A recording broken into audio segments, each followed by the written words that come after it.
Hello and welcome to the Ballcard Show, the sports podcast. For the sports collector, I'm Jason Otero. I'm Cary, LeMaster. Season 5, Episode 6, coming back from what I have to admit was the coldest show I have ever done in my life in Xenia, Ohio. You were cold the whole day. I wasn't. Listen, okay, Gary, here's the thing. 2 things you don't have. Feelings to hurt and nerve endings. I think it's from all the acidic food. I think that's what did it. Probably fair. All I know is I was wearing like thick Nike sweats, and when I sat down in the chair to like do some pricing, my legs were cold. Oh, that's cold, and it didn't take very long. So the air temp had to be cold enough for that to happen. At one point in the show, I actually was like, I'm a little sweaty. You had like a sweatshirt and a coat on. Well, let's just call it what it is. You probably had 2 grams of caffeine by that point in the day. Not quite. I had and somebody was willing to debate you, so you were all fired up about it. I was running at my normal fever. But you also were the kid that ate the worm, licked the glue, dare Gary to do it, he'll do it. So there's always a little bit of that contrarian nature in you, you know? That's fair. But you know what you don't get on the other Ballcard podcast? Somebody saying contrarian nature in the first minute and 30 seconds. Listen, I said dearth a while ago, and you were like, what? Oh, like, is that the first dearth of the day? Yeah. And it wasn't. I guarantee it wasn't. It probably wasn't. We had a fun show in Xenia. It was kind of a weird one. Air temp was like -5 in the morning. I don't know if that's probably with wind chill. The space was plowed most of the way, but I don't think Greene County, Ohio realizes how many people drive in for that show. 3 buildings, all of them metal pole barns with concrete floors, one of them with a good heater. Yeah, it was one of those shows where at about 11 o'clock, I'm looking around going, oh, this might be bad. But then by noon, it was a great show. Foot traffic picked up, and as usual, and the new owners of that show seem to be doing a good job. Yeah. Yep. I'd agree. They seem excited about just some of the different things they can do to promote the show, which as a dealer, that's what you love to hear. Somebody's like, oh, there's so much more we could do to promote this. I was like, great. Get more people and more money in the door. Yeah. Well, speaking of promoting shows, when you are watching this, we are currently at the fairgrounds in Nashville, Tennessee. No, you're not. No, next week. Yeah, that's next week. Sorry. Okay. But if you are watching this exactly 1 week late, yes, then we will be at the fairgrounds in Nashville at the Nashville show. Our next show that we will be at is February 20th through 22nd. It's a 3-day show at the fairgrounds in Nashville. They call it the National. It's 11. See what they did there? Yeah. Do you see what they did there? It's 1,100 tables. We should be very close to the entrance when you come in. Come find us. Come say hi. Even if you're not there to buy or sell us anything, we would love to meet you, shake your hand, and thank you for being a listener. Yeah. Good. I like that, Gary. That was a good point. See what I did there? I'm excited about it. You all think Gary doesn't like hotel prices? Wait till you. If I could have recorded his reaction to, here's how much hotels cost in Nashville. Now, I knew it was like that, like downtown right by Broadway. I wasn't aware that like I think I ended up being like, I'll just drive 20 minutes from Brentwood. I'm not paying $150 more per night. And even you found a limit. You found a limit. I was like, so we're staying at the Hilton in Brentwood. All right. If anybody wants to bring us cards or money, you know, we booked 4 travel shows worth of hotels this week. And it was just like, for me, that is the worst. I have no problem spending $5,000 on a card, but the idea of spending 4 hotels worth of lodging and running water. No. Yeah. So I've been like, for the last like week leading up to buying this hotel, I'm like, Gary, now I did this a month and a half ago, like I have to do with my kids because they're like middle school, high school. You got to present the idea, give it some time before I was like, now Gary, I'm just going to remind you that hotel costs way more than any hotel should ever cost. And we're going to do it. Because we are not going to be 30 minutes away from the National in Chicago. We're going to be close. And then again, I reminded him. And then I think there was one more time. I was like, here's what that number means, which is about what it was last year. So we ended up finding another nice hotel pretty close next to a casino. So now the irony is that he'll roll over with a lot of cash and sit down at the poker table with no concern at all. Yeah, because I'm good at poker. But for him, the quality of the air, the smell, the Doesn't amount of matter. tobacco in the curtains doesn't matter to him. And for something like the National, I'm not that bad because we're doing more than sleeping at the hotel. It's a whole week. Yeah, we're there for a week. We're going to be in the room a lot. You don't want to know what I was looking at. Well, you told me. That's my line. I would like the suite. That would have been. Yeah, no. Because you got to go through your stuff and yeah, you cook your own meals for a save week. money. Like that is, I don't mind paying a little extra because we're spending so much time there. But like when we go to Pittsburgh for a show and we're at the show till 7:00 at night, and then we go eat dinner, and by the time we get back to the hotel, it's just like I'm going straight to sleep. I'm with you, but I don't want to have to less. announce, "Hey, cockroaches coming in, please scurry." You know, that's not. I don't want to do that either. But you know, or bathe in short and curlies. I mean, I just am still not over that. At some point, it's trauma when you keep, with the fact that I keep bringing it up. I'm clearly not done with it, but we're booked. We got a show in Daleville, Indiana. That hotel was cheap. That one was doable. Well, we'll be commuting in from Anderson. We got that one booked. We got Shipshawana coming up. We got Nashville. It's a crazy month in the next month. Like we got Nashville, then we got Ship 2 weeks later, and then we got Daleville, another 2-day show 3 weeks after that. There's another 2-day coming up soon too. Yeah. It's we're busy. It's a good thing. Yeah. So speaking of that, let's do our favorite little segment here, which, by the way, here in a moment, I'm so excited. I can't believe I didn't start with this. We have as a guest today, Cary from American Arbitrage. When I started reselling, because I had to, about 10 years ago, 12 years ago, I really got into it. And along the way with this process, I ran into some of his content on reselling. He's niched down where most of what he does is cards. You guys are going to get so much value out of the interview. Am I exaggerating, Gary? No, it's great. It's fantastic. I cannot wait to share that with you. That's coming up in a minute. Keith from Neuhart is going to share with us too. But before we do that, let's go ahead to this segment that's become a little bit of a fan favorite week to week. Let's talk through show and tell, and then I know you have an update for us. Lovely things that PSA is doing over there to be more efficient every day. Yeah, but let's do show and tell. Let's do it that way. You go first this week. I'll go first. Now, listen, I do not do a lot of prospecting, but if you've paid attention the last few years, there's one name. When I see somebody swing and I really like it, as long as they're progressing, I'll invest in them. And I did. I actually went with a Bowman Chrome First Auto. It's just a base Bowman Chrome Auto, but this is Josue DePaula. Now, this is a guy, I just love his swing. I just think he's well-rounded. I think he's in a good program. I think he's got a lot going for it. So Bowman Chrome First. This should be the year. This should be the year for that to get a little more activity for him. We'll see. Yeah, there's a chance he gets called up. The Dodgers are so weird about that, but he is a hell of a player. Yeah. All right, my turn. Now, we talk about Leaf stuff a lot as a very entry viable way. You're not going to find too many Steph Curry autos for under $1,000. This one's numbered to 2.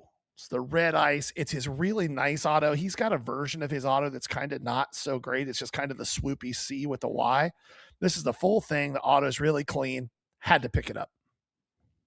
All right. This one is in that same category. Maybe 1 or 2 sales ever that I was able to find on Card Ladder. This is because it's a dual patch, both of the Manning brothers. What's cool about this is the name of the subset was cut from the same cloth and their game used patches, not numbered, but it's in a PSA 9 for a thick boy. I haven't even scanned this. I'm sure it's a low pop. Yeah. Thick but boy. I thought that was really cool. With shows coming up in Indiana, Manning stuff is starting. I don't know if it's just because we're doing more Indiana shows, but I've been moving a lot more Peyton Manning than I expected. The price point isn't moving upward. However, the velocity of the sales is getting better. Yep, this was one that walked up to the table Saturday at Xenia, and you don't see it too often, and I was shocked at its value. This is rookie Albert Pujols on the Golden Debuts, numbered to 500. Okay. That's cool. That's low numbered. Really, really cool cards. And it's in really nice shape. So had to pick that one up. That one's sweet. Pop count on the Manning. Total pop 20, only one higher than a 9. Yeah. How That's many actually a nines little are there? higher. There are 12, which is more than I Okay. expected, but there's only 110 that exists. What year is it? Okay. 06, 05. Oh, so Oh, that's Eli Manning rookie Yeah, jersey. rookie It's second jersey. year, but rookie jersey. That's Yeah. cool. Yep. All right, what's your next one? This is cool. This is cool. Yeah. Steph Curry game use patch. Now on the comps of this, everything on the back. So 09-10 is rookie year, right? Correct. Yeah. All right, so this is rookie. Game used patch to 249. The game used is throwing me off. How is this game used? Well, if it was produced at the end of the season, That's it could be. Or it could be Davidson jersey.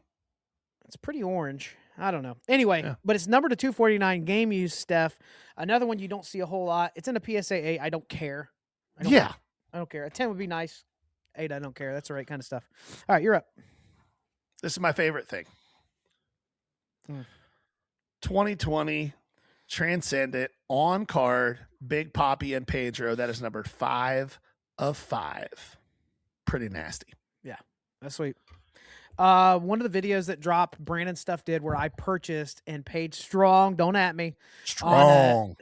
It was like 83%, Gary. It felt more than that.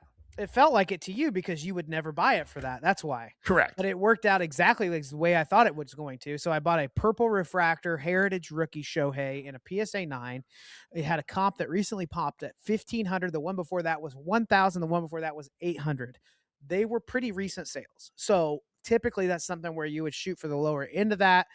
I felt like this is a card that's probably not going to make it through the end of the show. And if it doesn't, it makes it to Nashville. I'm fine with it. Like 30 minutes later, a dude walks up, wants the card, and he's got some fun stuff. He had some other Shohei, some graded ones. Part of what he had was some decent soccer stuff. And I made this lot part of that deal. So Kylian Mbappe on the laser, the silver, and then a 9.5 base out of 2018 Prism. And then his first Prism cards. Yes. And then Christian Pulisic on the, what's it called? Donruss debut. So that's like a rookie card, but that's at a PSA 10. So my thought on this is, whatever the blue chip stock is for World Cup action in the hobby, I feel like this is a little piece of that. So I have the upside of what that can be. Now, Shohei could continue to climb, but as most collectors would tell you, while Shohei is doing things that nobody else is doing in baseball right now, the value has carried along with it. And if he kind of was in a, the same trajectory for the next 3 to 4 years, like I don't know how much more they can go up, but I also don't know how many more historic things we're going to see. Right. So for that reason, I made that trade, but there's always yes, Shohei could keep going up for a little while, but at some point his body is going to do what all athletes' bodies do. Yep. And we saw Mike Trout climb. And then once his body betrayed him, this hobby is a what have you done for me lately hobby. Now, that doesn't mean that long-term Ohtani's not going to continue to grow, because it will. But there is likely to be a short-term window over a 2 or 3 year period where his stuff goes down significantly. Yeah. All right, my last one. Go ahead. No, you're good. You were about to say something about Otero. I just didn't want to forget that I was going to show off these unique low-end liquid cards that I picked up. Oh, okay. Do you want to do that? Yeah, I'll show it real quick. I did a vintage purchase last week where I got a 54 Jackie. Super excited about that. And usually the seller has like a box with some raw stuff that's interesting. This time it had a bunch of these World of Wheels. They are a Topps product from somewhere between 1953 to 55. And there's some of the big names in there, but when we talk about collectability, that's a great example of that. Yeah. Most of these cards are going to be $3 to $10, nothing crazy, but I can assure you there's not a ton of these on eBay. Well, that's not a lot of them in EX. I slid you a few boxes. Oh, the week. Kiss cards. Yeah. And 1978 Donruss Rockstars Kiss card. I was blown away. If I had an eBay store, I never would have sold those boxes to you. Well, I'm glad you don't, but I don't. And you can do something with it. Yeah. There's probably 100 of them and they sell for $3 to $8 a piece fast. Yeah. So anyway, my last one, this is the more like mainstream card of the week. Still very strong value. Second year, 2021 Prism Green Scope, Justin Herbert auto and a PSA 10. Nothing crazy, but very liquid, straightforward. Yeah. He's a guy to watch because his market still has not responded to how good the team plays, their relevance in the league.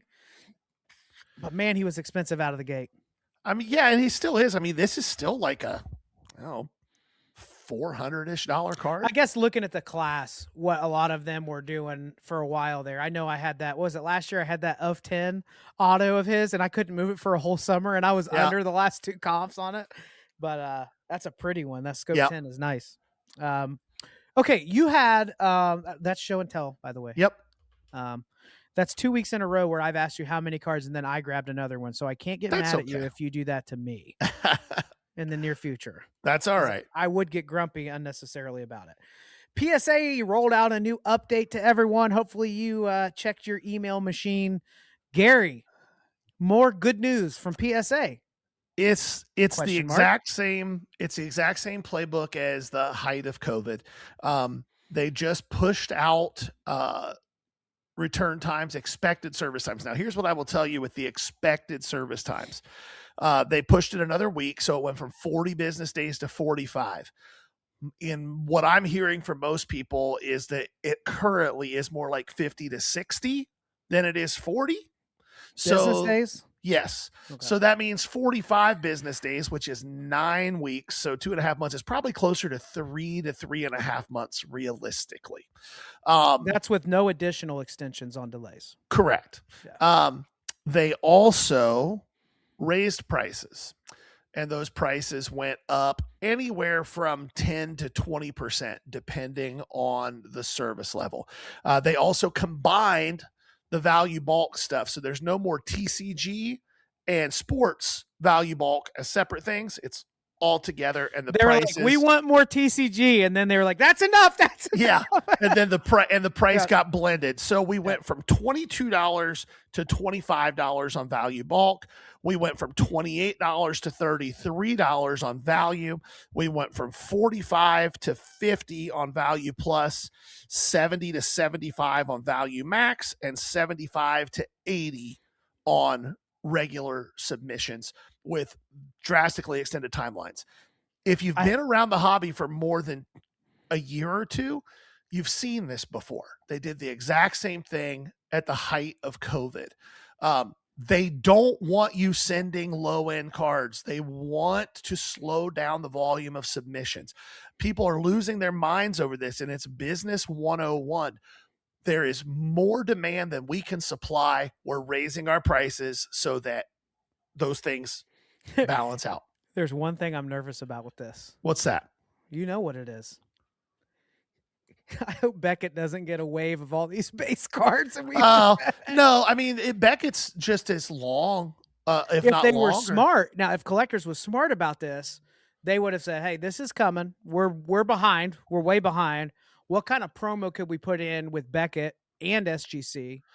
Well, like, they could do that. Smart, they could leverage it, and then you're catching, but why are people sharing those resources? Well, there's not only sharing the resources, but again, the goal is to get base cards and low end stuff to not come in such droves. Why are people sending base rookies to PSA? Because that's the only place they're going to get a return on the investment. You're going to pay $25. You're not going to get a return on most base cards. You're not right now, but people most base PSA 10s aren't going to do that. Yeah, but people still think that it is. And if a PSA 10 of your, let's use Jackson Dart, your PSA 10 Donruss Jackson Dart base rated rookie. Let's say it's $30. Yeah. Okay. So you paid $4 for the card. You spend $25 to grade it. You make $1, right?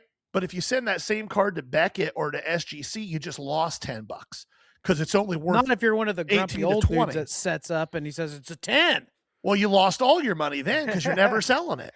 Right. So there's perfect business sense behind what they're doing. It doesn't affect you and I much because we don't grade much. These extended turnaround times are going to affect all the rest of you that are trying to fast flip rookies because by the time you get it back, it may not be relevant. Yeah. So that's what's going on with PSA. It's not shocking. We've seen the playbook before. Yeah. Just a refresher. If you're somebody that sends stuff off, we really encourage you to reconsider sending base off. Look at the outcome. Is it a base rookie of Albert Pujols? Yeah, Albert or Mike Trout. Like a cemented goat with a cemented value on a PSA 10 base rookie. Obviously, that's fine. But if you're sending off all the brand new Topps Chrome base rookie basketball stuff, let me tell you, we've seen that movie. We did it Yep. too. We rode the wave. Everything in the market was hot. By the time the cards got back, half those players were in the G League. Like, just take your time. Be sure you want to do that. The amount of money you would invest, let's say you're sending off 10 cards, boy, over a 3-month period, if you gave me $250 to $300 to churn over, Turn it into $2,000 real fast. I'll turn it into 2 of those PSA 10s, 3 of them, value wise. So just be sure what you're doing. That's the encouragement on that one. Yep. Up next, we're going to head up to Delaware, Ohio, to Neuhart, the Neuhart Cards. Keith Neuhart with Shop Talk.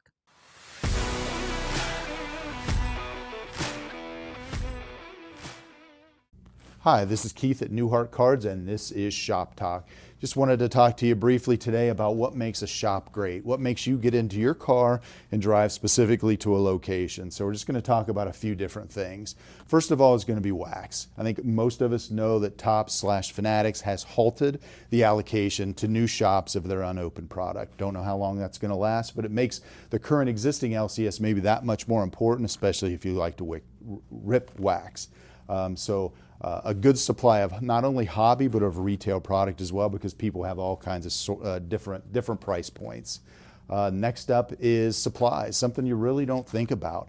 But how often have you gone to a card shop and they just didn't have the right size top loaders or the right cardboard? It's not a profit center for us. A lot of supplies we will actually lose money on, but it does bring in new people to the business and allows them maybe to buy a blaster or a single, something like that. So. Next of all is how knowledgeable is the staff?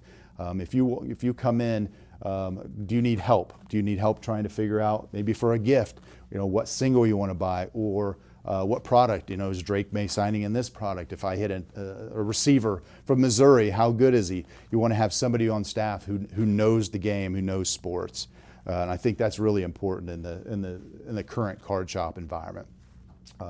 Next of all is fresh singles, which is really important to us. How many times have you gone into your local shop and the same card is sitting in the same corner in the same showcase months after months? We like to buy new singles constantly and move them around a little bit, I guess. So lastly, certainly not least, we talk about this a lot, which is liquidity. Is your shop able to buy and sell your cards from you? It's a two-way street. You buy from us, we like to buy from you. It also provides us with new, fresh inventory I think that people are looking for. So if you have any questions, feel free to give us a call, email us, reach out to the guys. But again, thanks. This is Keith, and this is Shop Talk. All right.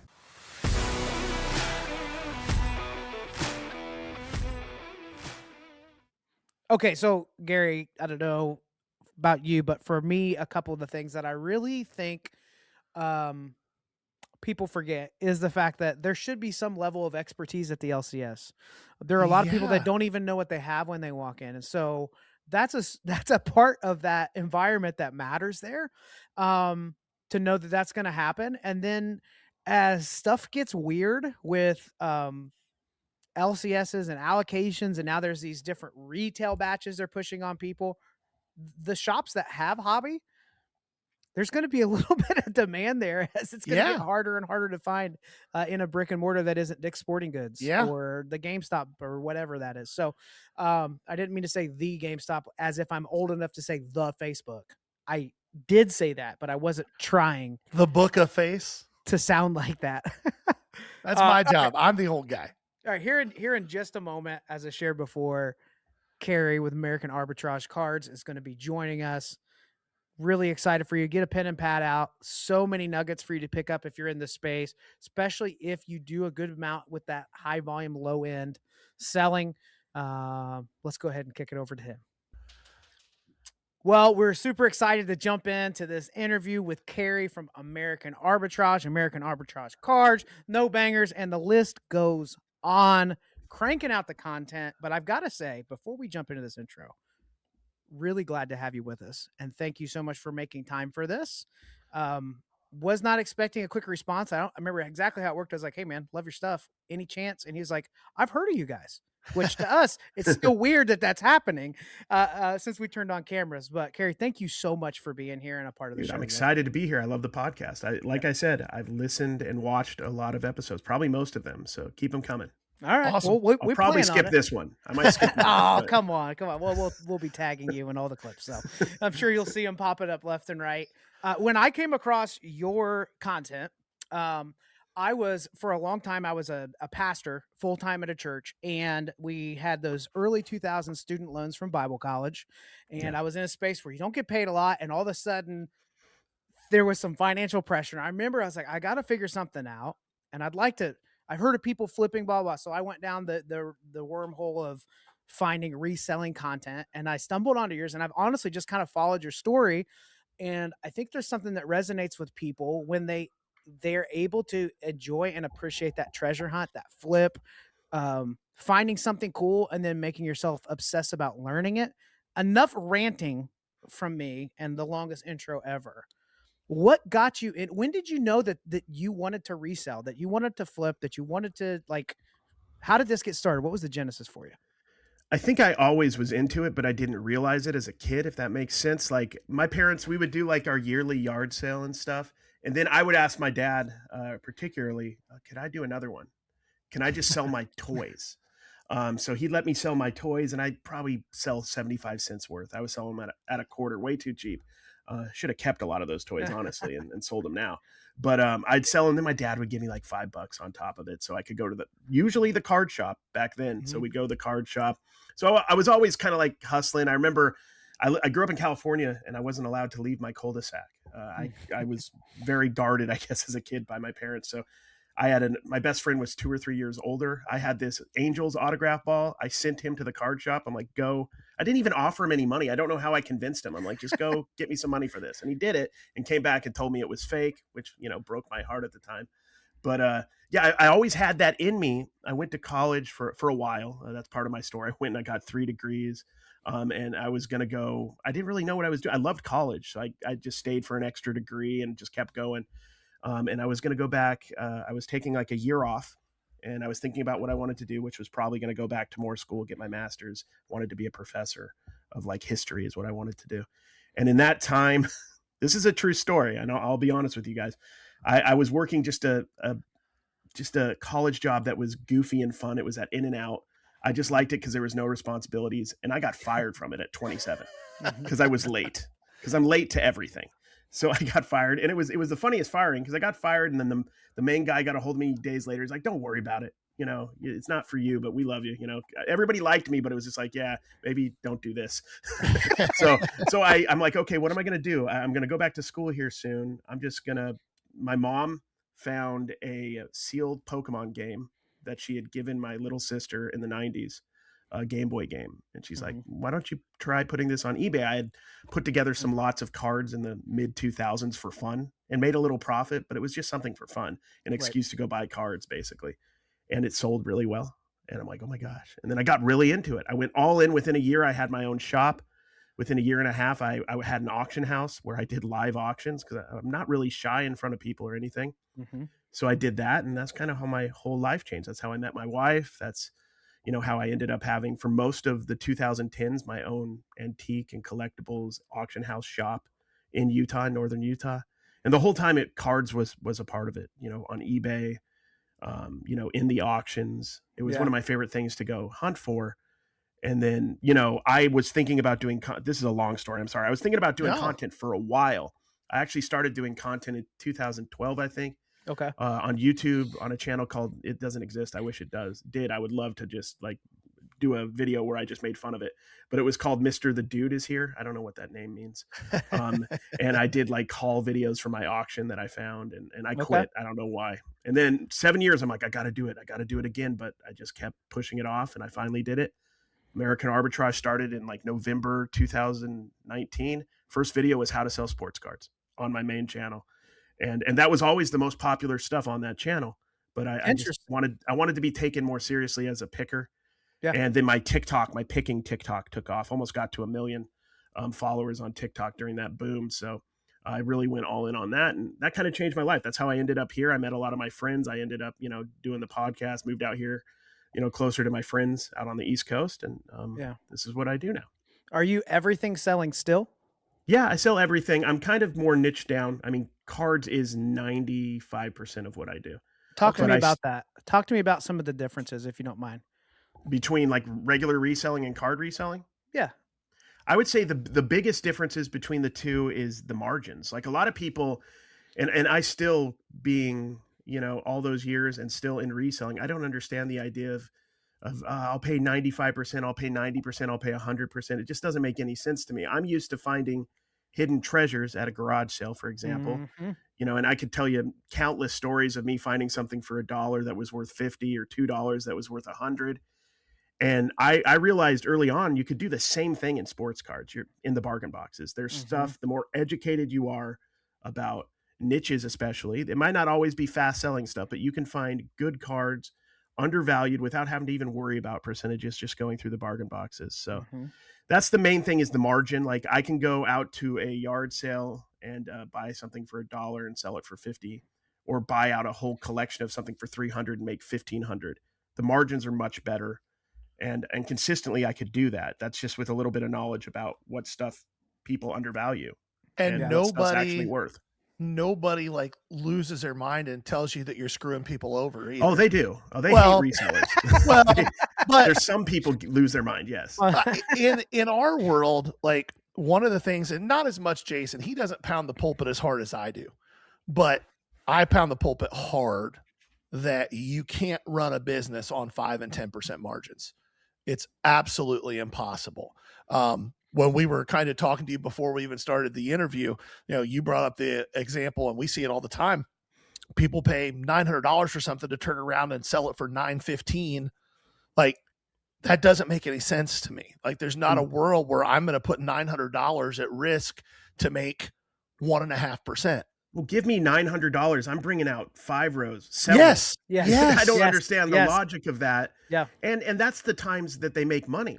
Because there's times that the card, say somebody at last Saturday's show bought a Drake May for $900. He might not be able to get $915 now. He might have to sell that for $975. And maybe the argument is he should and get out of that as fast as possible and take his $25 loss or whatever. Yeah. But I don't understand that with $900. Even if I wanted a lot of Drake Mays, I'd be coming out with 100, and it might be prestige rookies or, manufactured patch, playoff rookies or something, but I'm coming out with a lot of Drake Mays that I could sell at, $3 to $12 on an auction, and you pay $1 a piece I'm for selling them. Yeah. It's an emotional toll as well, because we got a lot of people that are taking it seriously like a business. I'm doing this, I'm setting up at shows. And when those downtowns or uptowns take a little dip, or they get 1 or 2 bad comps, it's not that they're just parked the money there and they might lose. It's the emotional toll that 300 times today, somebody's going to tell you, last one did 950. Can you do 850? Right. Yeah. And so there's a piece of this where it's not scalable. And I love that where you started was, my margins are best when I go treasure hunting. We did an episode a couple weeks ago. Was it last or 2 weeks ago? Where if we started over in 2026, we would still say value box, low end, bulk. Talk about the value of getting reps in. You talked about the knowledge delta, right? Like it's important to niche down. One of the things that I think you and Gary both have this in common, and it's kind of unique, is you both are encyclopedias at times. So Gary, I'd like you to meet your version of you when it comes to college athletes, because I'm pretty sure Gary can give the family tree of this 6th man of the year from, Colorado State in 2008. How do you know this stuff? Like where did you just do you just love college sports? Has that been the way? I love this aspect of cards, learning the stories, learning the players. People are oftentimes surprised when I tell them I don't really watch sports that much. I don't sit. I'm maybe too ADHD. I can't sit and actually watch sports much, but I box score, follow a lot. I love to just see who's the hottest player right now. Batting average. I love the studying part of it. I think I got that from getting 3 degrees. I really love studying. I like doing that. A little of it comes, I think, from having a background in theater. I memorized a lot. I was always really good at memorizing. So I just, for whatever reason, I have an interest in it, and it attaches. It's one of my skill sets. And I would say anybody doing anything in reselling cards, otherwise content, focus on what your strengths are. Don't try to be like everybody else. Even if it doesn't make sense, like you don't see people doing what you're doing right now because it's not done. Be the person to do it because there's other people out there who want to see it. That's what I learned from the bargain boxing stuff. I was doing my main channel and my friends were like, do a card channel, man, do a card channel. And I wouldn't do card stuff on my main channel after a while because I'm like, it's confusing people. And I finally did it. First video blew up and I'm like, how the heck did this happen? I thought I would be like struggling, if anything, you know, to get people to notice me over there. In the first video, it's like, oh, maybe people recognize me a little bit. Maybe that helped a little, but I wasn't really cross promoting. It was just, I knew what I was doing because of years of doing it. And I was able to convey something that people wanted to see. They wanted to see a decently edited hunt through the bargain box with some explanation as to why I'm buying what I'm buying. It was that simple. And I still, you know, there's definitely opportunities for me to have changed my content on that. Like I could have been a dealer at a card show and blown up a lot more if I wanted to, but I'm kind of just want to stick to what I enjoy. Yeah. And that's putting in the reps. I mean, if you go to a card show and you know I'm there, I'm going to be exactly where you expect me to be. The table with 10 rows. So you love the be- National. You're one of the Oh, only guys yeah. that absolutely crushes at the National, just eating up those value boxes. I'm a already. nerd like that too. Jason tells people all the time, like nothing brings me more joy in this hobby. Two things. One is just digging. I love it. I can do it for hours. There's a shop we make a 2.5 hour drive to at least once a month. And I will sit there for 10 hours. We will get there when they open. We will leave when they close and do nothing but dig the whole day. I don't take a break to eat. I don't take a break to drink. Occasionally I'll go pee. That's about it. If you have to, Yeah, sometimes. But and the other you haven't thing done the trucker model yet, where you just bring the bottle. No, That's not the yet. next step. If he knew he'd get away with it, he would do that in a heartbeat. Yeah, for sure. And the second thing that I enjoy more than anything else is after that dig, going home and going through all of it and seeing how good I did. That's That's the my best. very favorite part. That might be that's a great point that I don't think about enough, but you're 100% right. It might be just as good, if not better, like going through and analyzing and occasionally going, what did I do? Why did I buy that? That was a little more emotional than it should have been. You know, I got to be careful not to bring home, you know, cause I don't buy for PC too much, but I will maybe take chances on some jazz guys and guys I love a little bit more. Yeah. And I'm like, I don't know if I should have done that, but that's part of it. Who's your PC? I know you said the Jazz. I know you got the Jazz. I love role players. I want the more obscure jazz guy from the 90s, especially, or 2000s, the better. I don't really. So you're a Hornacek guy. Yeah, give me Hornacek. Give me even more obscure than Hornacek, even though. That's why I like Ostertag. Yeah, Ostertag. Yeah. He was like a stiff, but like he was goofy and lovable, and like everybody hated him at the time in Utah, but like he also was good enough to play on great teams, so he wasn't a nobody. So I kind of like his story, and he's an interesting guy.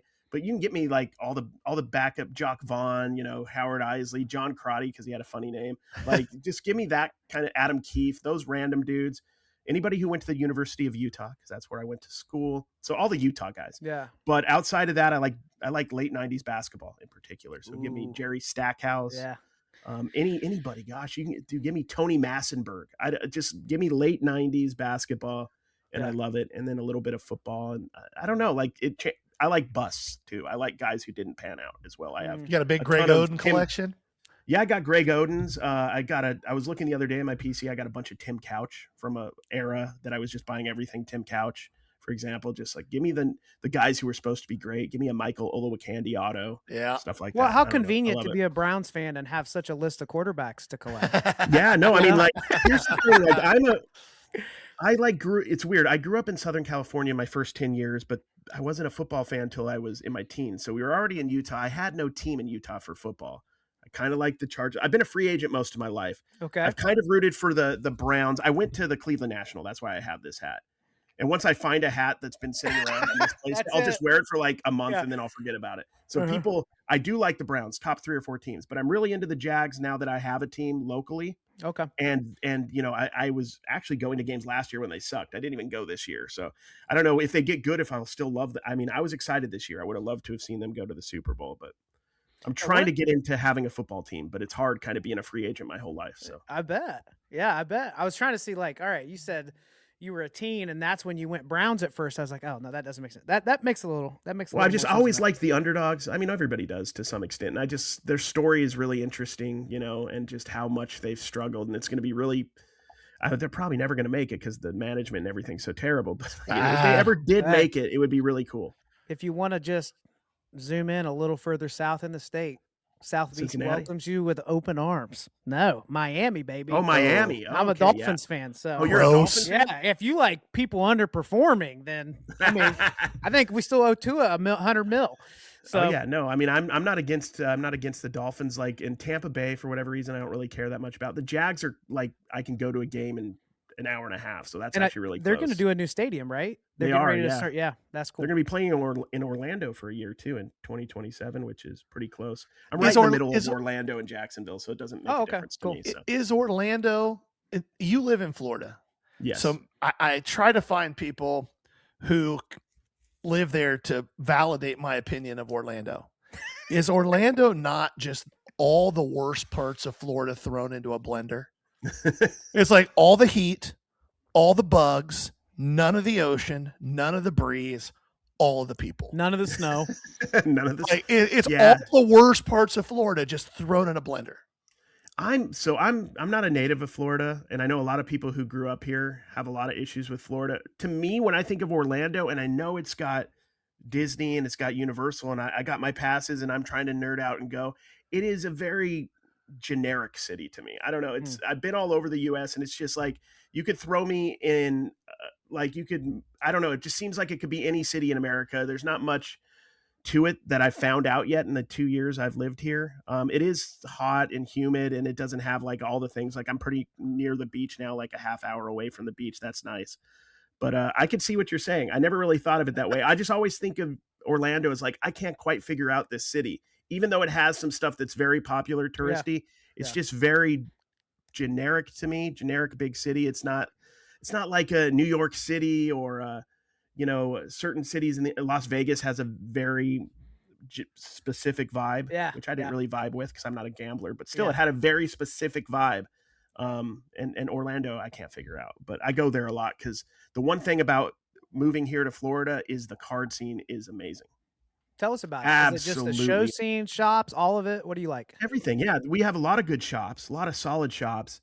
And I mean, I went from Utah, which had shows 2 or 3 times a month, which is not bad. And they probably have them almost every week now, to Vegas, where it was like once every 6 weeks. If I was lucky. Yeah. I'd have to go to California. They had one every week, which I didn't want to do. That was like 4 hours away, 3.5, 4 hours away. And when I moved out here, I didn't realize that literally there's like a show every weekend. I can go if I'm willing to travel 2 hours any direction.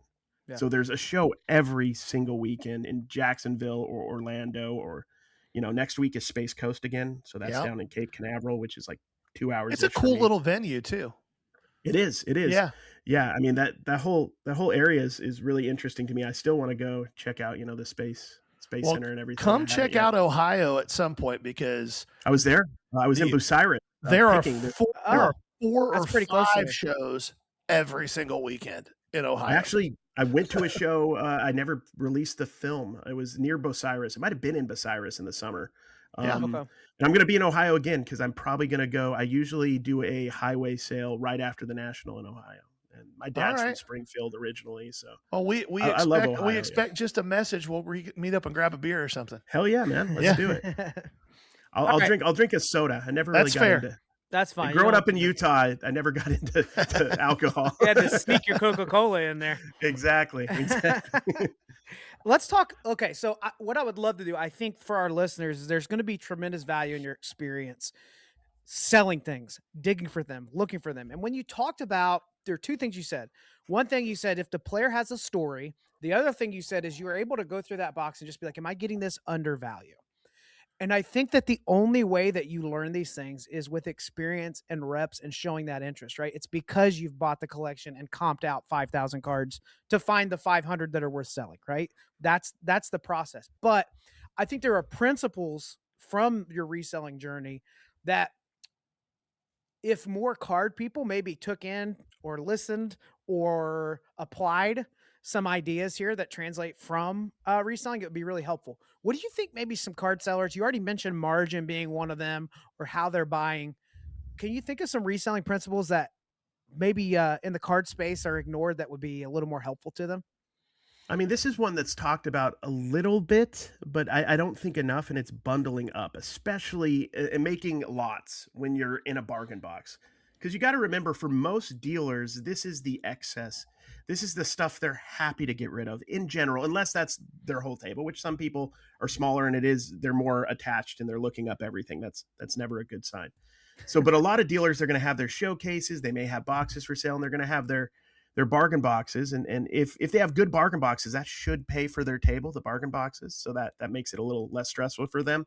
Mm-hmm. So when you're looking through and you're grabbing a ton of stuff, a lot of dealers are excited. They're like, yeah, I'm going to be able to make a little chunk of money on something that may not individually have much or any value to them. They're not going to go grind out $5 a card on eBay or whatever.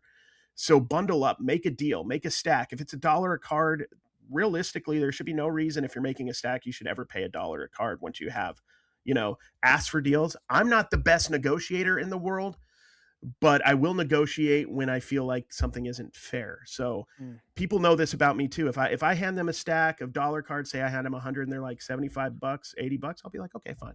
I'm not going to negotiate because they gave me a fair price. Yeah. But you can always say, hey, they're like, okay, $100. You can go like, okay, well, I bought a bunch. Will you do it cheaper? And then that cost averages your cards down. It allows you to have more flexibility when you resell, which is really, really important. You make the money in the buy. If you're spending $900 for a downtown, you're pretty much already screwed if its value is about $900. Maybe best case scenario, you're out of cash. I mean, hopefully if you're buying that stuff, you have a bigger bankroll. But you're out of that $900 until you get $915 or $920 back. I don't really know what the best case scenario is. There's a lot of gambling involved with it too, like the mentality of like, maybe he has a big game and then now it's worth $1,200. Yeah. But you could basically utilize that $900 bargain boxing, get 5 rows, not just 5 rows of random stuff, but 5 rows of hand-picked stuff filled with stuff that could do 5 whatnot auctions that could make you $3,000-$4,000 if you play your cards right. Oh yeah. Well, and if you know what you're looking for, that's I bought a card a few weeks ago and it was in one of our show and tells. It was a 1997 Pacific Philadelphia Adam Vinatieri. It's the only rookie card Adam Vinatieri has. The only one, the only set. And you can find them in dollar boxes. And it's a $100 card. There's so much of that stuff in there. There's the Topps Total stuff from 2006, 2007 that has a lot of the offensive linemen that never offensive linemen are a really good one. Like a lot of times they have next to no cards or a random rookie from like Unparalleled, like Deion Dawkins. Well, and weird inserts. Like I found I'm sure you're familiar with the Bright Light set from 99 Skybox, the acetate colors. The greens and yellows were pack released. The oranges were never supposed to be released. They were a test run, and a few of them got shipped and slipped into a few cases that went to the Northeast. I found a Fred Taylor in a 50-cent box. It's a $200 card. Knowing what you're looking for and being willing to take a chance on weird stuff like that is huge. From No Bangers podcast, Tim, he found, I think it was 2 weeks ago, a Clayton Kershaw, Jacksonville Suns. I think it was Choice. I saw that. But on the back, it was numbered to 25. So they totally missed that or didn't care. That's incredibly rare for a set. It's not a sexy set at all. It's not Bowman or anything, but it's a set that got produced a ton less than Bowman did. And to find a number to 25 variation just based on pure scarcity, that's a multi-$100 card that he found. I think he paid, probably knowing Tim, less than $1. As little. I mean, Tim is cutthroat. If Tim's at your table, be ready to make deals because Tim goes after it. I respect him. I need him around me to push my deals. I'm like, there's nothing wrong with that. Like, no, I love it. I wish I was more like that. I struggle with negotiations. Well, you were talking about building a stack.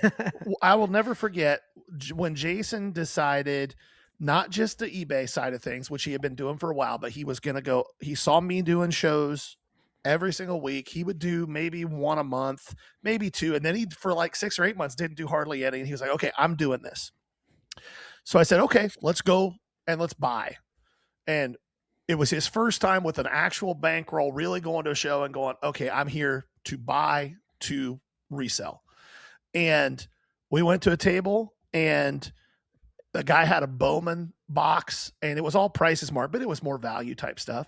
And I put a stack together and handed them to him and said, this is kind of where I'd want to be on this. And he was like, I just can't get there. He said, could you get here? I said, I just kind of shoot my shot right out of the gate. I'm not trying to lowball you or whatever else. And he goes, yeah, I just can't get there. I said, okay, no problem. And I turned to walk away, and I took 3 steps, and he went, wait a minute. Okay, I'll do it. And Jason looked at me and went, did that just work? Like, yeah, he would rather have cash than those cards. And as soon as he realized that I really wasn't like BSing that was my number, he was like, okay, that's fine. Just give me cash. Let's dive into this for a second, because I think one of the things, especially if we're spending time in the value boxes, so there's people that do low end stores that listen in quite a bit, or low end selling. And I think, let's talk through the challenges of that. So you have a card show. The number one thing I run into when I was sourcing for eBay or lower and whatnot is it is amazing how time evaporates in a value box. And so you also have to get a feel for, is this dealer going to be interested in me building a huge stack or not? What are the things that you look for, Cary? Or what are maybe some red flags? You mentioned one already about it's value boxes and they're not priced and they want to look up every card. But what are some of the other things? One.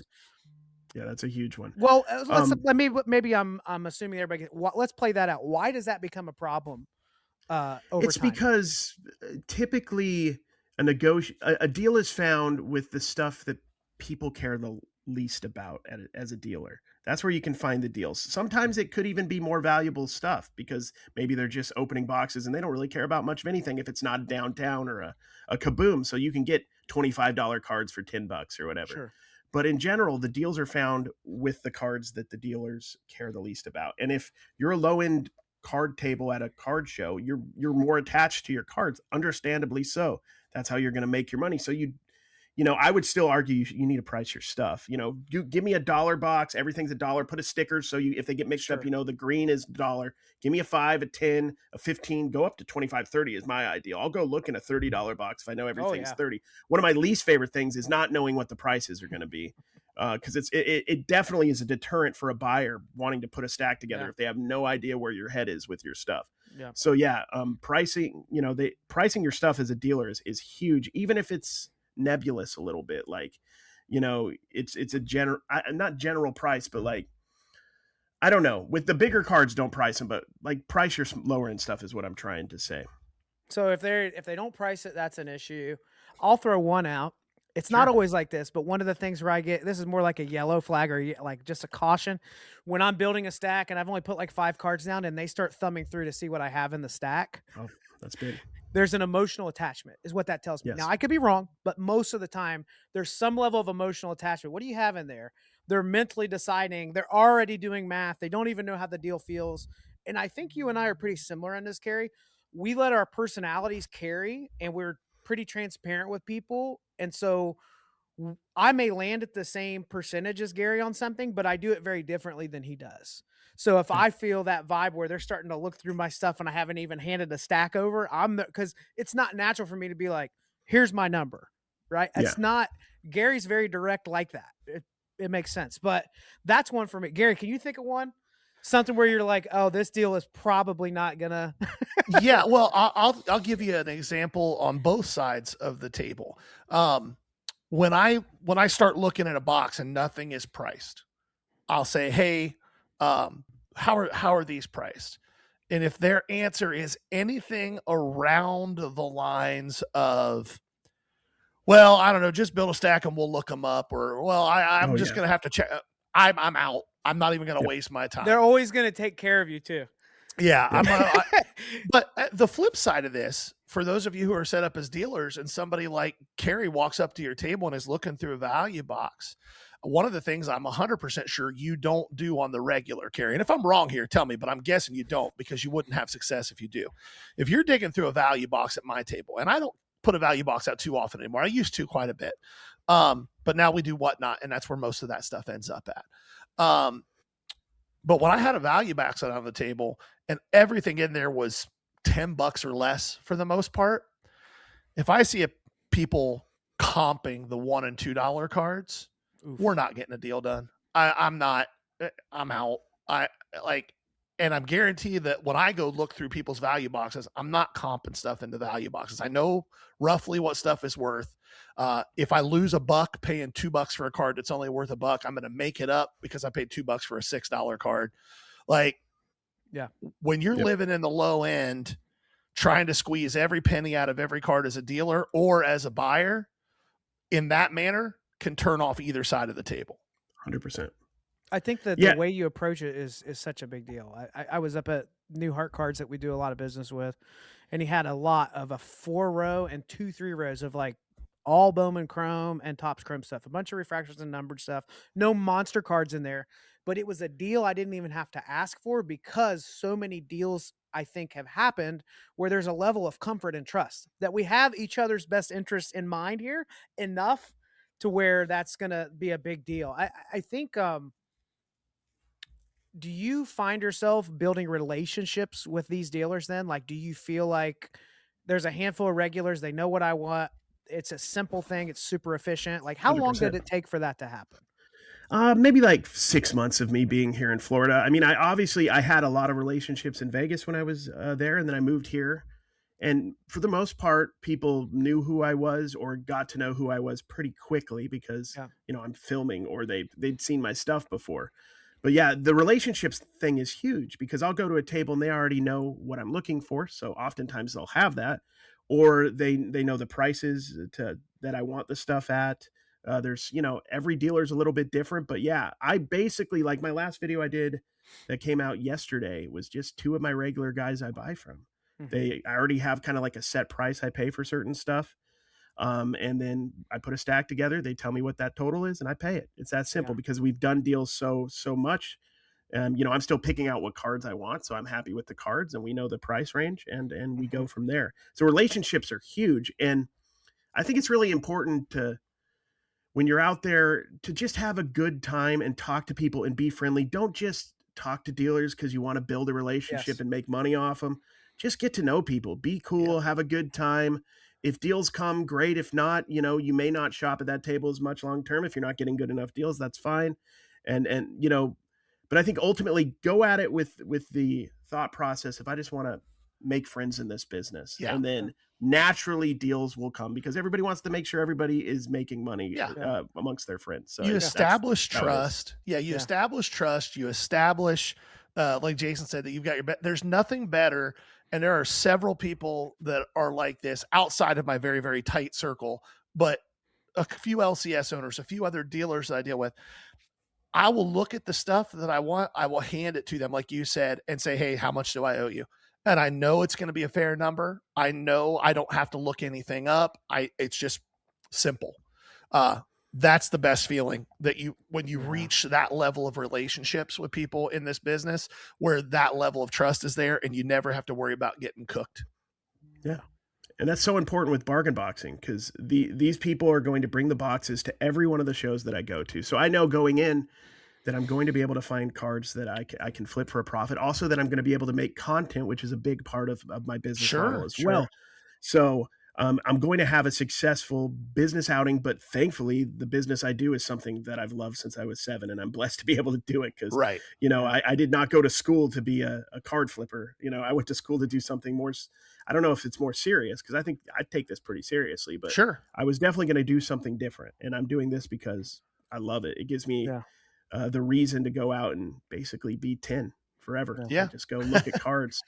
We get to play with toys for a living. And it's true. It's true. That's what I love about it. It's what I loved about it as a kid too. Like I loved looking, back then it was more pack related. Like I loved opening packs, trying to find, and it wasn't necessarily looking for kabooms. I mean, I was looking for a Diamond King, which were in most packs. MVP, Donruss card. It wasn't necessarily valuable cards. It was just, and when can you're I a get the player I love? Kid, you're a 6-7-year-old kid. Like the team that you root for, who their stars are. But I remember as a kid, I would try to figure out who was good by looking at the back of the baseball card. 100%. I didn't know who Ellis Burks was, but I knew he hit 32 home runs, and that 30 or more home runs in the 80s, you're a good player. So I knew that I should keep my Ellis Burks cards. They were good to trade with.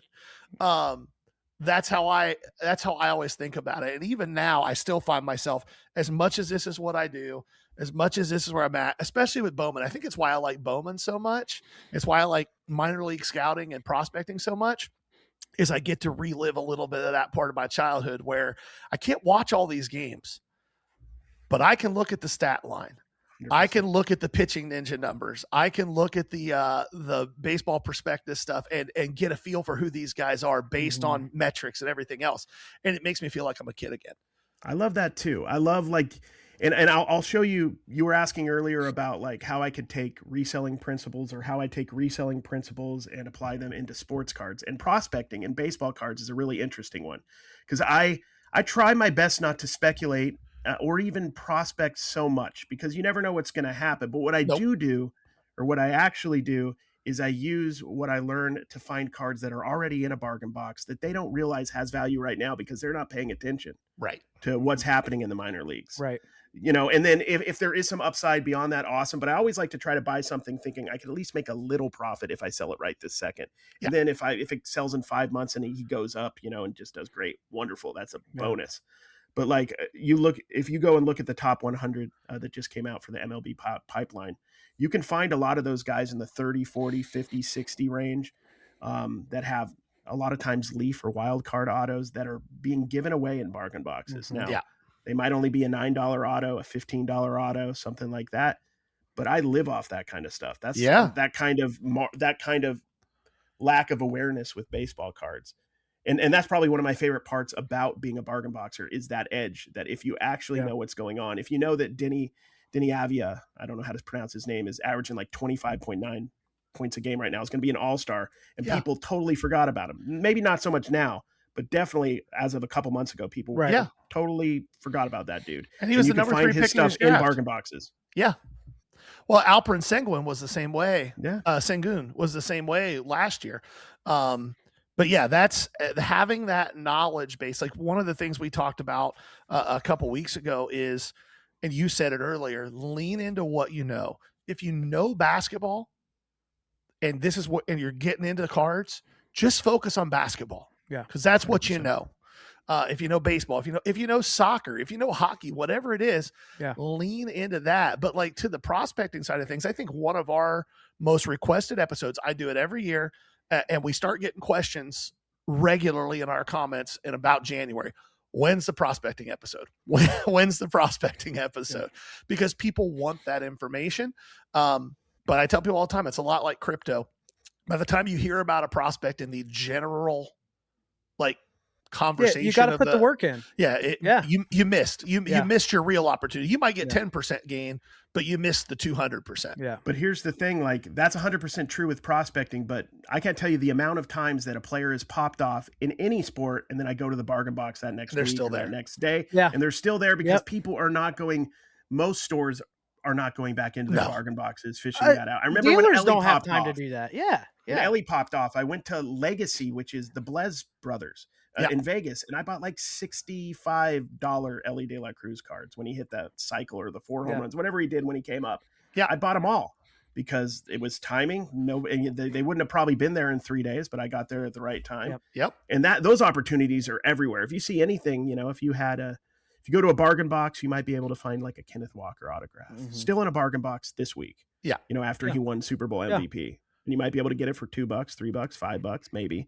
Or something numbered, and then you can flip it. That's the game I love to play. Just have that little extra knowledge above the people that I'm competing with. And then it's not even like the shop dealers don't have that knowledge necessarily. It's a lot of work to go back through your bargain boxes. And most of them understand that. Most of the people I deal with, like, I respect that. Yeah, you went in there, you found it. Good for you, man. We encourage that. We want people digging through our boxes. Right. And when you find that gym in general, people are finding a gym, but they're also picking up their Cecil Fielder, as I like to call them, rookie card, because that's their PC or whatever. So they're picking up other stuff that might not have been taken out of their bargain box also. So it's a win-win. All right, let me hit you with a common business challenge people run into in the low end space. Finding the deals are there. Figuring out how you're going to move them is a whole nother conversation. The number one thing that I run into, and I know it because I dealt with it myself until I made some pivots, was it is easy, not easy. with time, you can scale a low end eBay store. Like right now, I have 51,000 cards, low end cards on eBay. You're not getting immediate feedback on those purchases on eBay. I'm not running vintage commons at an auction. It's buy it now, right? And most people are there. And what happens is some people that are interested in the business side, if they get in touch with the podcast, they know I do low end cards, almost inevitably within 6 months, they finally did it. They bought so much low end and so much of it is parked in a store waiting on somebody to click buy it now. You mentioned it before we started, but I'd like for you to address that issue. And if arbitrage, which I'd like to talk about, well, is your approach to that? I want to hear it, because if I'm not mistaken, live selling is where you're spending most of your time moving what you buy. Is that correct?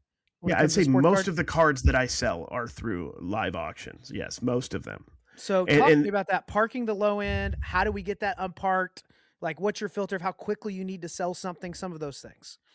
And just so everybody knows, it's a constant thing that you're growing with and learning as you go. I don't have it necessarily 100% figured out at this point, but I've had more stuff parked as buy it now before in the past, thousands and thousands. Right now, I think I have like 1,200 cards on collects. I'd like to get that maybe to 10,000 at some point, because it's part of the business that I enjoy, like the unique stuff. But I'm also much more picky about what I park there. It's not going to be a 1991, Topps Greg Jeffries anymore. It's going to be stuff that's particular, that people want, hot current stuff, or unique, interesting stuff that would go there.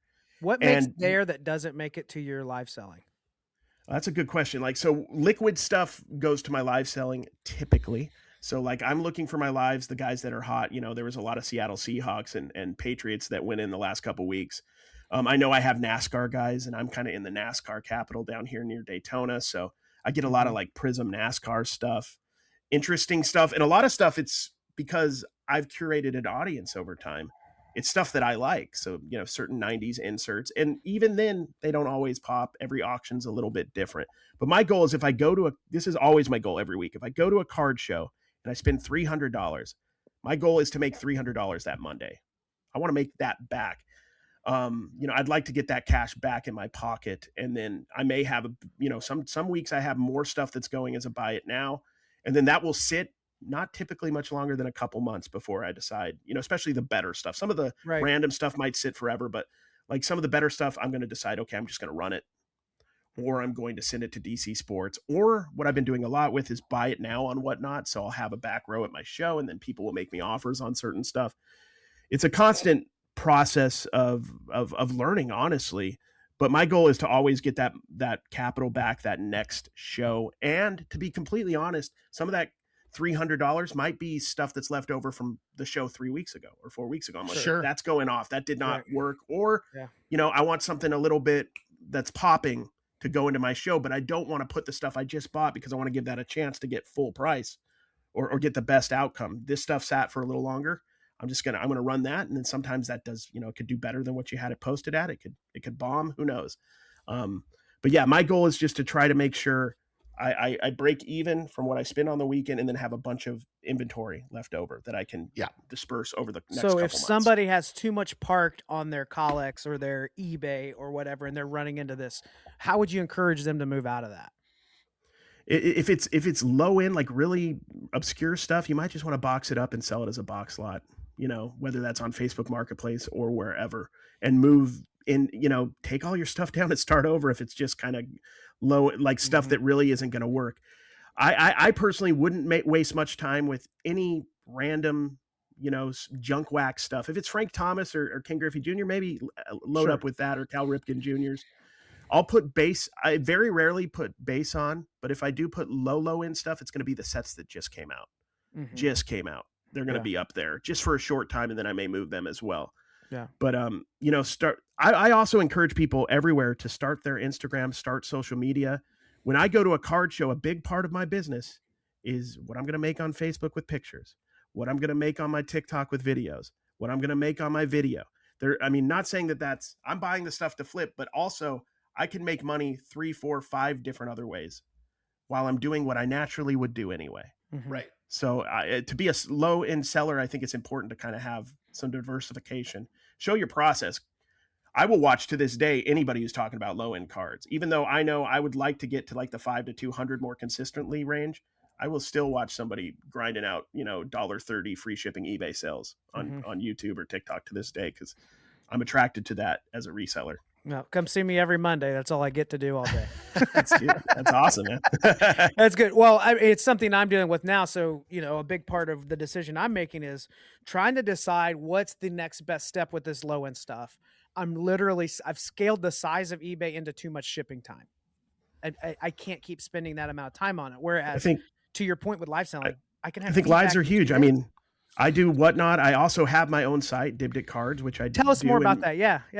Yeah, so Dibdit Cards is part of District. If you guys know what District is, it's a live selling platform that also has like functionalities like Discord where you can chat. You can also do buy it nows. But we built out the main site, which is Dibdit proper for years. We're the third biggest district. We got I don't remember. We have a ton of people on there though.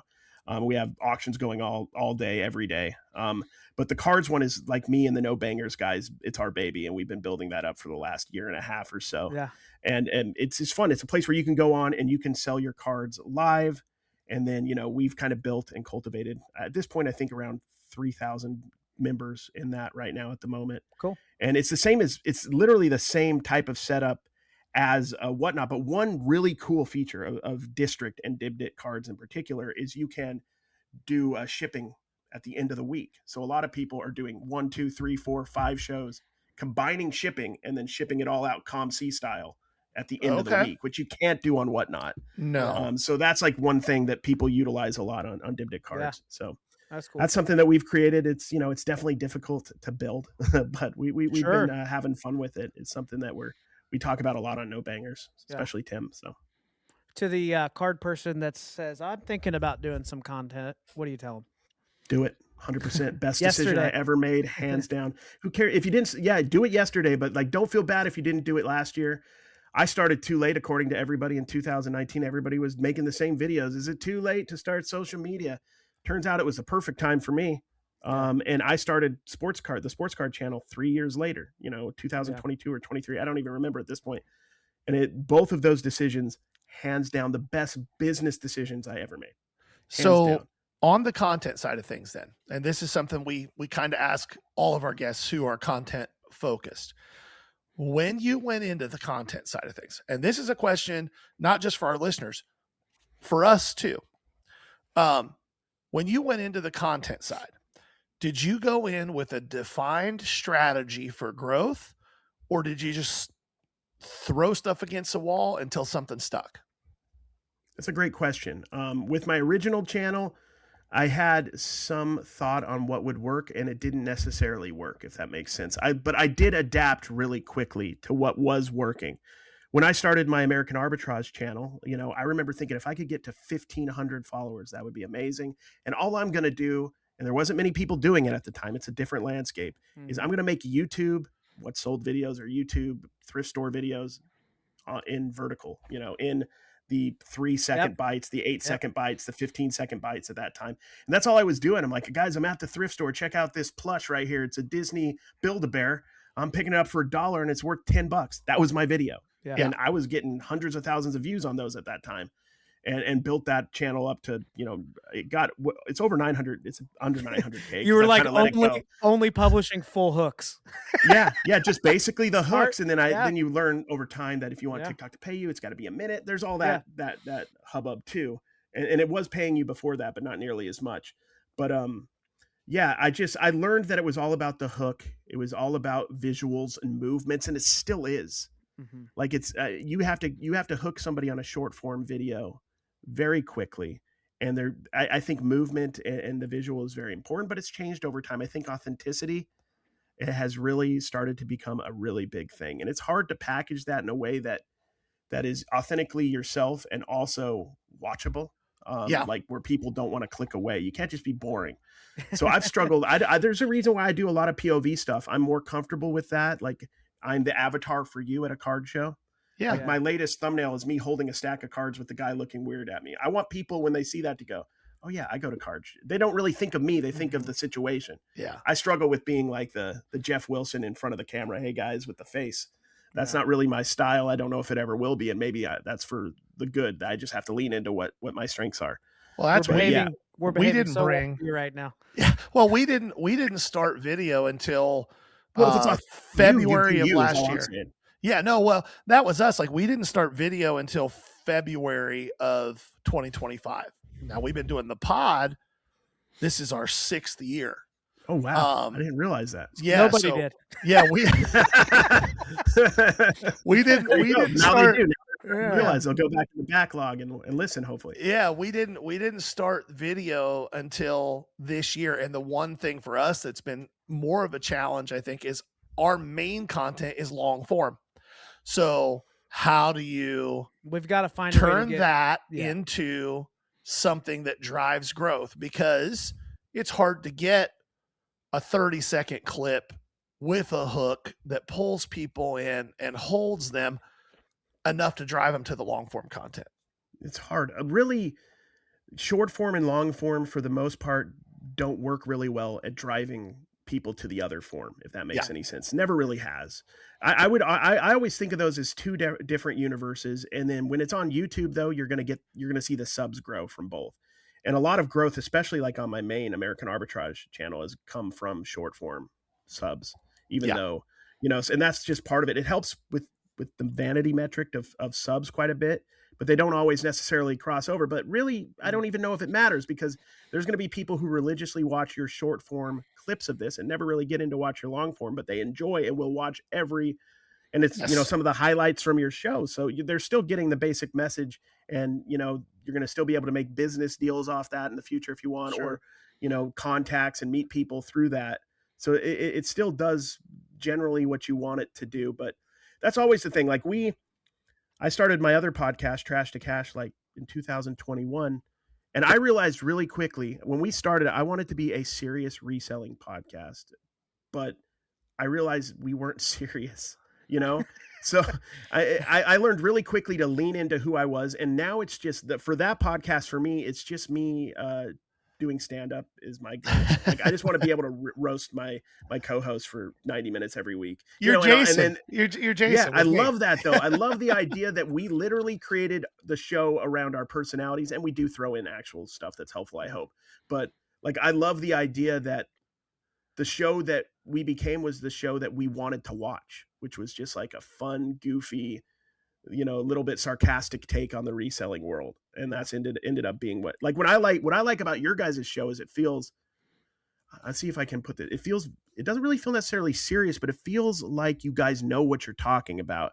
And you're very, I don't know what the word is. You're very passionate about it. So I want to listen to when you guys have a take, not just, and it's not dunking on somebody for dunking's sake, which I think a lot of these commentary channels are just looking for the one hot topic after another, just to build their clout off other people. I don't feel like that from you. I feel like you guys are passionate about something. If somebody is doing something wrong in the space or something you don't agree with, I don't necessarily feel like you hate the people. You're just like, this action is annoying. And then, when they are doing something on the other side that you guys are in agreement with, you're all over, you're praising them for that. Yeah. Whereas I feel like a lot in this space, and I try to stay away from this in general in this space, totally, the drama part of it. I think a lot of people are just looking for the next thing to rag on somebody about because that's their brand.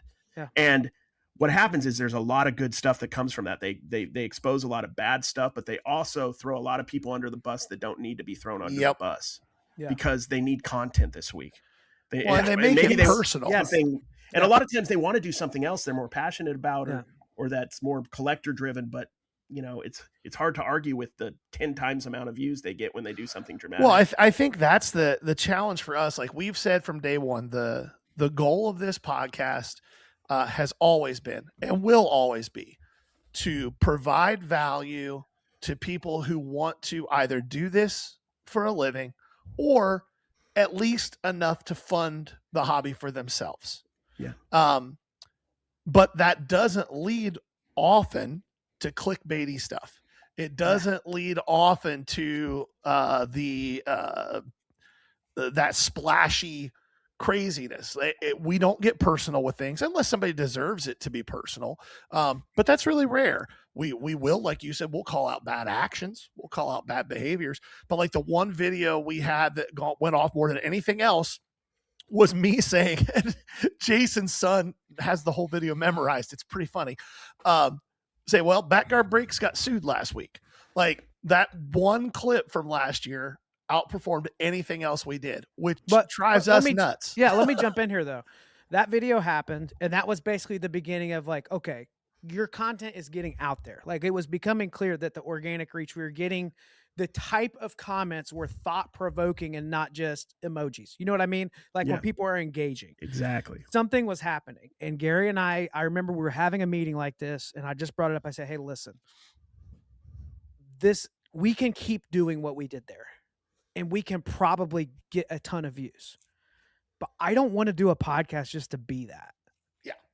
Like, you know, you brought up, you got these degrees and what do we do with them? And I'm in a similar boat with you of like, I did this and that. And you just learned that, like, not to be too poetic with this, but we're all on our own journey, and all the stuff that we did is useful.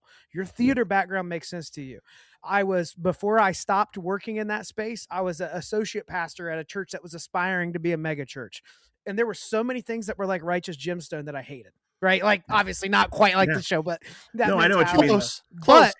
But there were a couple things that did happen as a result of that environment. I was always figuring out how to help with a production on a budget.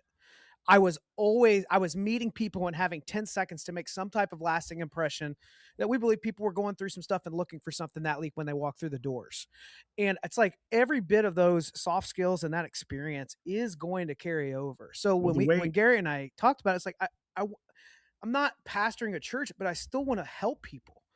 And now we have people who are growing a business that text when they're stressed out and they're in a spot. Hey, I've been there. I can help you. So yeah, I don't know what that was all about, but it helps with how you communicate, though. I could tell in the podcast, like it helps, and that's a super effective thing in podcasting is how to communicate your thoughts effectively. And as far as like the mega viral thing you had last year, I think those are best when they're organic. Like my most viral videos ever are typically when I'm just like I've had negotiations where I flub it and I was awkward in it and I got mad, and I don't usually get mad. Those tend to do well, but I look back and I'm like, I could definitely not manufacture that because that's not my personality. But when it happens, it's kind of interesting in various layers, right? Because there's also a layer of awkwardness to it that is different than a lot of people. And what's hard about those moments is like, I got a moment. Like, when it happens, you're like, I got a moment. Can I somehow convey this in editing that what happened? And then that's always the pressure. So I think the key with like podcast clipping and stuff is like finding those moments, and they're not always like super dramatic, but sometimes they're simple as just like a joke or an inside joke or some flub you made or something. You can take advantage of those moments and sometimes get a lot of views from them. I love that challenge of trying to find those moments. And it's hard, but I can tell you guys, like, I like your podcast because I just listen to it and I feel like you guys are passionate about what you're talking about. And if you're going after something, it's coming from the idea of you wanting to help somebody. And I think that matters a lot. A lot of times I'll see people going after people and I just feel like they're doing it for clicks. They're doing it. They're almost just as bad in ways because they're just taking advantage of this situation to make money off as well. And there's a tension too that I know you feel this, but it's, again, like you say, on brand for you is this is what the content is. This is who I am. But there's also this tension of sometimes there's this stuff happening and nobody's saying anything, and everybody just expects everyone in the hobby to ignore it because eventually it's going to go away. And the sad reality is the reason they believe that is because it's true, and it happens over and over. So there's a balance of when to 100%. And I think like your reach and when not to, and how probably is the bigger question, right? Yeah, that's what I love about the podcast. That gives me a platform to kind of talk about stuff that annoys me without making that a part of my daily content. Because I really want American Arbitrage cards to be cards. Yeah. I want people to go, like, if I'm watching a Cary video, he's talking about cards, not about necessarily, anything going on in the influencer verse or, I don't care about Topps, who's Michael Rubin has it apart. I don't care about that stuff because Topps will be gone probably at some point and somebody else will be here just like always. And what's going to remain is freaking cards. Yep. Cary's going to be here. At the bargain box. I'm going to be at the bargain box no matter if Leaf is selling me cards, no matter if, somebody, 7-Eleven takes over everything. I don't care. I'm going to be in the bargain boxes buying whatever cards they produce at a good price that I can flip.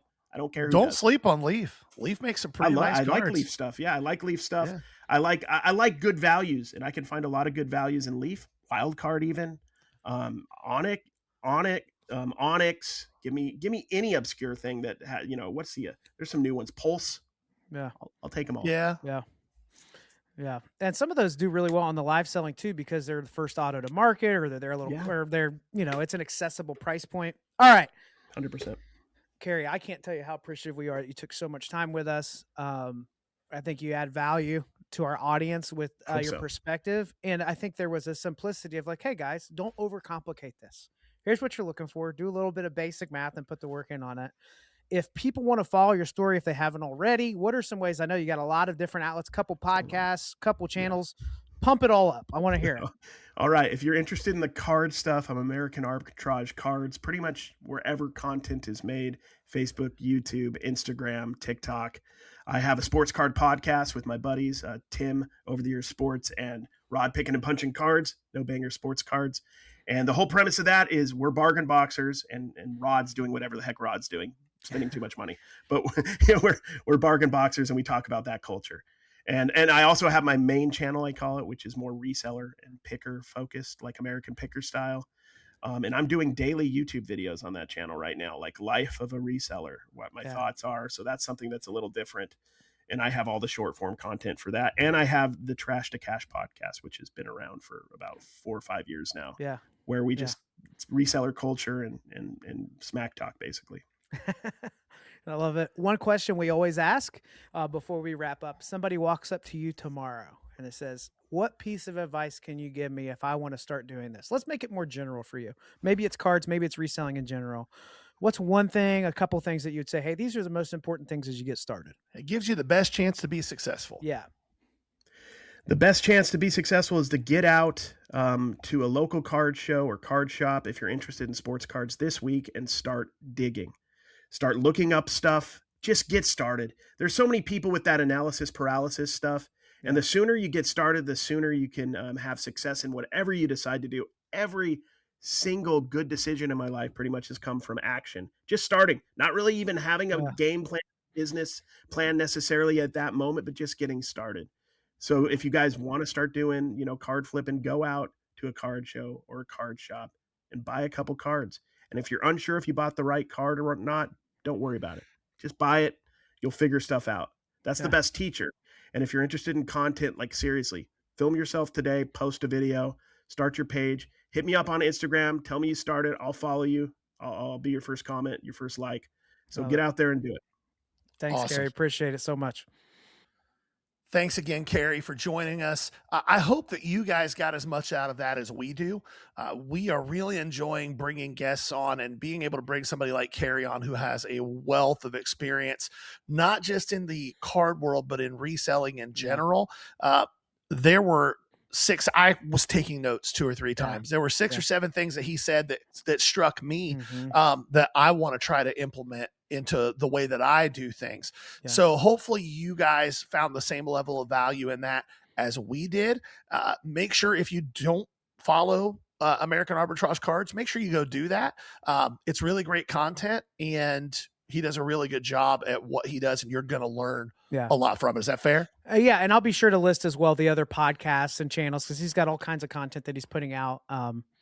But if you want to learn and you want to learn from somebody that's humble and they're speaking from experience, there's not a lot of people that have that combination. He's one of them. Yeah. And I think that is a unique thing anymore for somebody to be humble and an expert. Yep. So, 100%. especially in the content space. So what's left? Just send everybody off? I think that's it. Make sure that you check us out. Come see us at Nashville. Yeah, come see us at Nashville Wednesdays, Thursdays, Sundays on Whatnot. We have started rolling out pre-bids. So if you can't be at the show, go look and see what's in the shop. Put your number in. If you win it, awesome. If you don't, you didn't overpay for anything. You didn't impulsively swipe. We appreciate all of you guys. Couldn't do what we do without you. I think that's it, Jason. All right. This has been the Ballcard Show, the sports podcast. For the Sports Collector. Bye now. Peace.